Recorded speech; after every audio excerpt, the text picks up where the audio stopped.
বিভাগ না হয় আমরা আলাদা রাষ্ট্র করব। তারপরে কোন নামের কোনো নবজেলার সাথে আমরা নোয়াখালীরা যাবো না। আলাদা রাষ্ট্র করার মতো নোয়াখালী সেই আলাদা সব কিছুই আছে। বাংলাদেশ থেকেও বড় 10 গুণ বড় আমাদের নোয়াখালীর যে আয়তন বৃদ্ধি পাইতেছে বাংলাদেশ থেকেও বড় অঞ্চল হইতে যাচ্ছে। নোয়াখালী বাংলাদেশের একটা সুনামধন্য জেলা, আদিকাল থেকে একটা জেলা। তবে আমাদের সাথে যদি সরকার বৈষম্য করে তাহলে আমরাও বৈষম্য করব। সরকার এই পর্যন্ত আমাদের নোয়াখালীতে কিছুই করে নাই।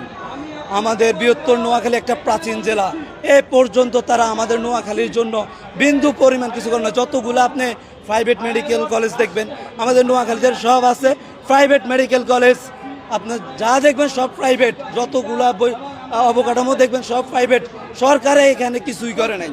আমাদের নোয়াখালীরা সবসময় বৈষম্য শিকার। আমরা এরকম বৈষম্য শিকার হইতে একদিন আওয়াজ তুলব, আমরা আলাদা রাষ্ট্র চাই, আর এই বাংলাদেশের সাথে থাকতে চাই না। কারণ আমরা অবহেলিত, আমরা সবসময় কেন অবহেলিত হব? যেই সরকারে আসছে সেই সরকার আমাদের নোয়াখালীতে কোনো উন্নয়ন কাজ করে নাই, তাহলে আমরা কেন এই যে দেশের আরেকটা জেলা